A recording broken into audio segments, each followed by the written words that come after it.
Spoilage,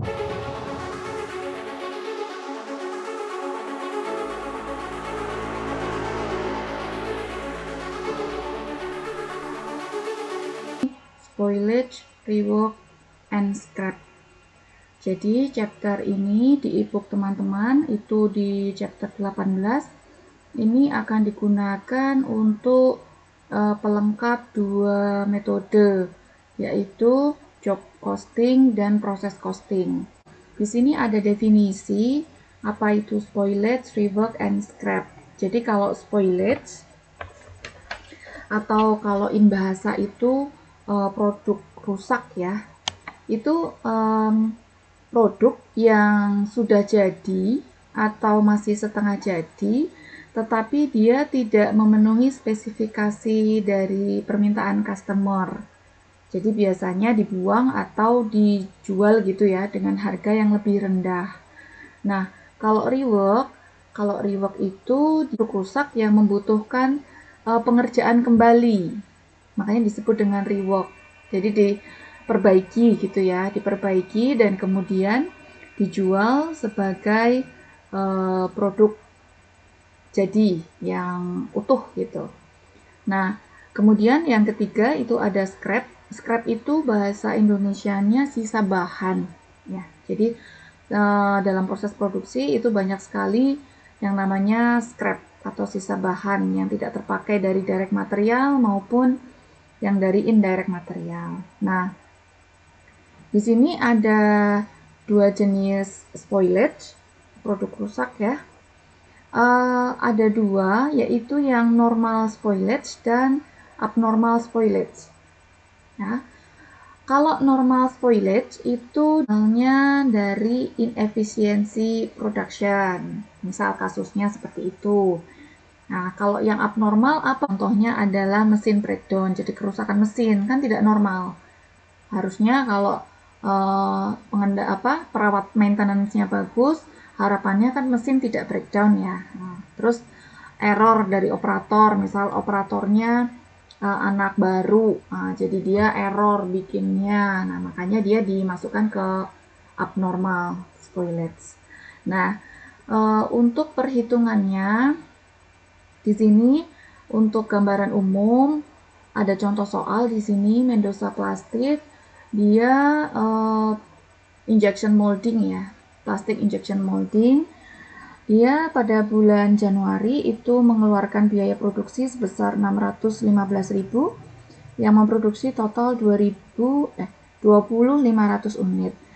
Yang 20.000 unitnya itu produknya bagus, kemudian yang 500 itu dia produk rusak. 400-nya itu dari normal spoilage, kerusakan normal, dan yang 100 itu abnormal ya. Bagaimana kita mencatat, menghitung gitu ya harga pokoknya. Kalau untuk normal spoilage di sini teman-teman bisa lihat, kalau kita kan tadi ada 20.500 unit. Cost yang dikeluarkan adalah 615. Jadi kalau ditanya berapa manufacturing cost-nya per unit, berarti adalah 30 dolar per unit. Nah, kalau untuk menghitung yang produk bagusnya itu berarti kan 600.000. Kemudian di sini ada normal spoilage-nya itu 400 unit, jadi 12.000. Ingat ya, spoilage itu adalah produk rusak yang sudah melewati proses produksi. Jadi logikanya dia sudah menyerap biaya produksi atau manufacturing cost ya. Jadi makanya kenapa normal spoilage di sini pengalinya juga 30 dolar per unitnya. Nah, kalau ada normal spoilage-nya sebanyak 400 unit, kalau Anda ditanya berapa manufacturing cost untuk produk bagusnya, maka Anda tidak boleh lagi menjawab 30 unit. Karena 30 unit itu adalah asumsi apabila 20.500 unitnya adalah bagus semua. Tapi kalau ada produk normal spoilage, maka harga pokok produksi per unitnya adalah menjadi 30,60 sen. 30 dolar 60 sen. Ya. Total ini angka 620 dibagi dengan produk yang bagus. Ya. Jadi nanti Anda sekali lagi kalau misalnya ditanya di kuis atau apa, ditanya berapa manufacturing cost untuk unit yang baik, unit yang sempurna ya, itu tidak boleh lagi menggunakan 30, tapi Anda menjawabnya harus 30,60 sen. Oke. Nah, kalau ditanya rate-nya, misal berapa sih rate-nya untuk normal spoilage di perusahaan Mendoza Plastik, ya sudah tinggal 400 unit yang spoilage dibagi dengan yang bagus berapa, ketemunya 2% gitu ya. Nah, untuk kalau abnormal spoilage itu kita tidak bisa memasukkan ke dalam biaya harga pokok unit ya, unit yang diproduksi tidak bisa. Tetapi kalau abnormal spoilage itu dimasukkan ke dalam loss from abnormal spoilage atau akun rugi produk rusak gitu. Dan itu nanti masuk ke laporan laba rugi, ke income statement. Nominalnya sebesar 3.000 ya. 30 dolar dikalikan yang tadi abnormal spoilage-nya 100. Oke. Jadi di sini akan diterangkan job order costing untuk produk rusak, spoilage, kemudian nanti ada rework, pengerjaan kembali, dan yang ketiga scrap. Ya. Oke, kita lihat dulu mulai dari yang pertama ada spoilage. Jadi di sini ada contoh soalnya. Hull Machine Shop itu memproduksi 50 aircraft part. Spare part untuk aircraft itu yang 5 buah itu rusak ya, spoil. Kemudian biayanya per part itu 2.000 dolar. Kemudian untuk spoiled good-nya, produk spoiled-nya itu diinventorisasi sebesar 600 dolar per part. Itu pada nilai bersih pembuangan ya, harga bersih pembuangan. Nah, yang pertama, kalau spoilage itu untuk job order itu kita dibagi menjadi 3 ya, 3. Yang pertama apabila normal spoilage-nya itu dibebankan kepada pesanan tertentu. Yang kedua, dibebankan untuk semua pesanan. Jadi perusahaan itu kan kadang menerima dalam satu periode menerima banyak pesanan ya. Jadi bukan cuma pesanan A, pesanan B gitu. Tapi semua. Terus yang ketiga nanti kita akan mengenal spoilage kalau abnormal itu kayak gimana kalau di job. Ya, yang pertama kita masuk ke specific job. Jadi kalau misalnya normal spoilage itu dibebankan ke specific job, berarti teman-teman nanti akan membuat jurnal sebagai berikut. Kan tadi ada 5 part yang rusak ya. Nah, dia diinventorisasi 600 dolar per partnya. Jadi nanti Anda masukkan materialnya di debit, masuk sebesar 3.000 dolar. Kemudian di kreditnya Anda sebagai pengurang WIP pada job A, job B, gitu, dan seterusnya. Spesifik jobnya disebutkan nanti di soal.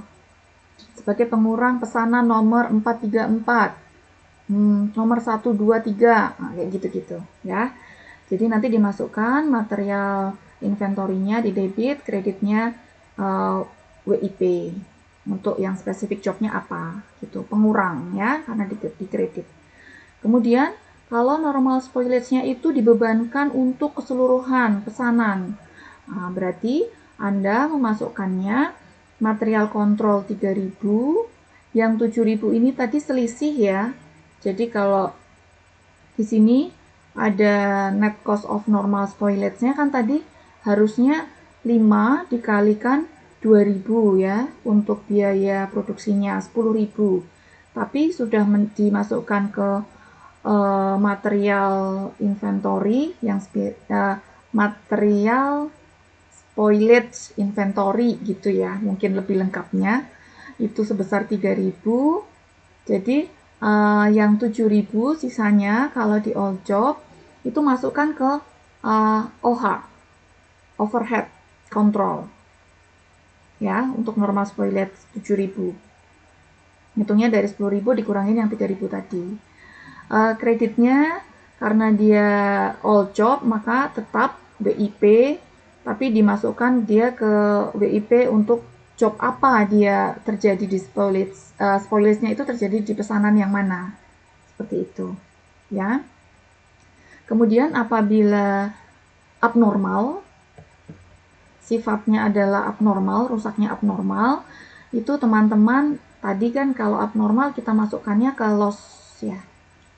Jadi tinggal masukkan saja akunnya, langsung tembak ke loss from abnormal spoilage sebesar 7.000. Yang 3.000 kan tadi sebagai inventory produk rusak ya, 3.000 di debit material kontrol ini, kreditnya WIP specific job 10.000. Oke, itu untuk spoilage. Kemudian untuk rework sekarang, yang kedua.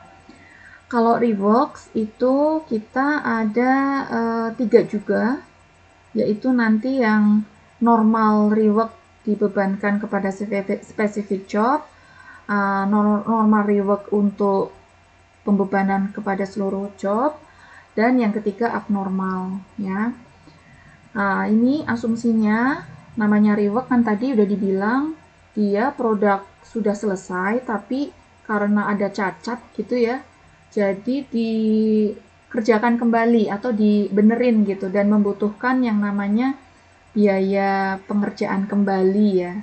Nah, asumsinya di soal ini rework cost-nya atau biaya pengerjaan kembalinya itu sebesar 3.800 yang terdiri dari 800 DM, 2000 DL, dan 1000 OH.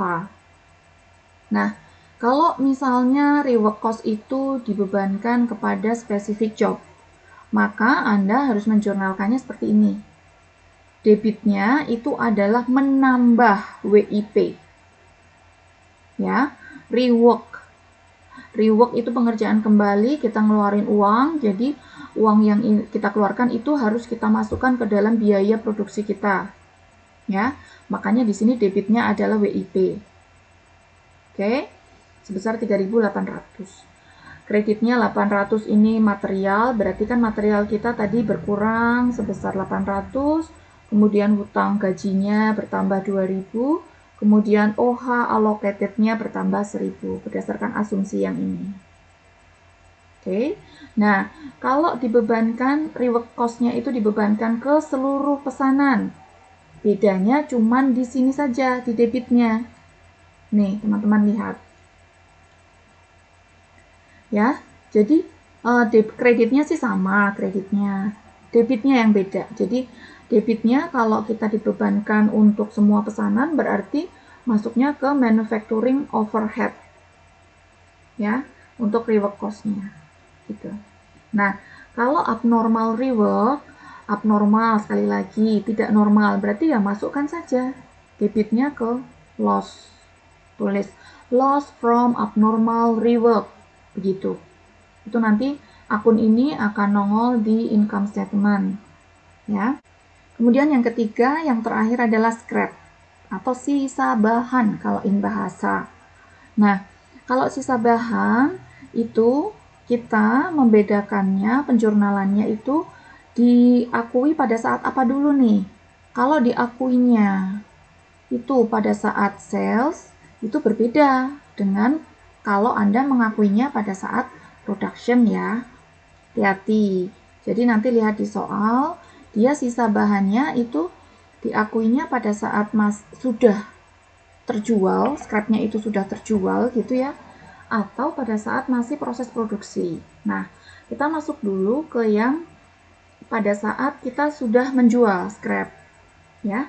Kalau sudah menjual scrap kan penjualan untuk sisa bahan ya seperti biasa kan, cash atau AR, debit, kreditnya penjualan scrap ya kan. Nah, tapi kalau ini dibebankan ke punyanya pesanan nomor 885 loh Bu. Oh ya, kalau gitu mau di atributkan ke specific job, berarti jurnal Anda saat menjual scrap itu tinggal seperti ini. Tetap ya, debit kreditnya cash atau AR, tergantung soal tunai atau cash. Nah, kreditnya adalah ke WIP. WIP-nya adalah untuk yang pesanan tertentu. Misalnya WIP pesanan 885. Nah, berarti nanti besarnya WIP dia berkurang sebesar 900. Jadi sebagai pengurang WIP pesanan tertentu, gitu ya.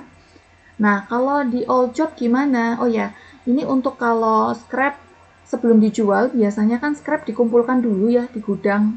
Dikumpulkan dulu gitu. Ini tidak ada penjurnalan ya.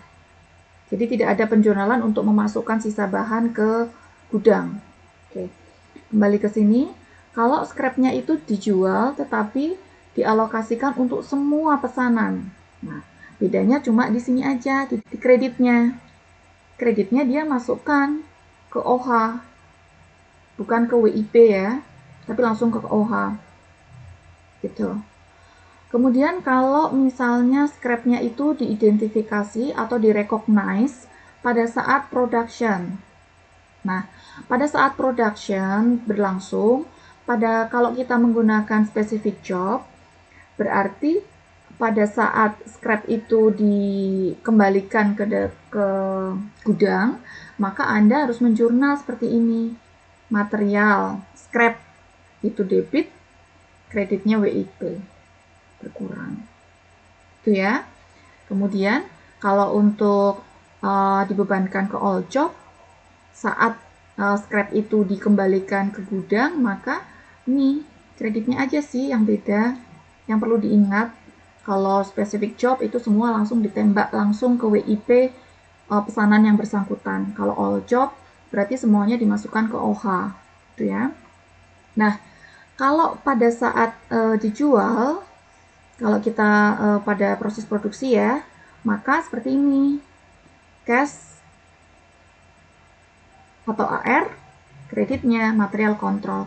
Material yang ini masukkan ke sini. Kan kalau terjual, logikanya material keluar ya, jadi dikredit di sisi kredit. Nah, gitu. Untuk mengenolkan saldo ini dan saldo ini.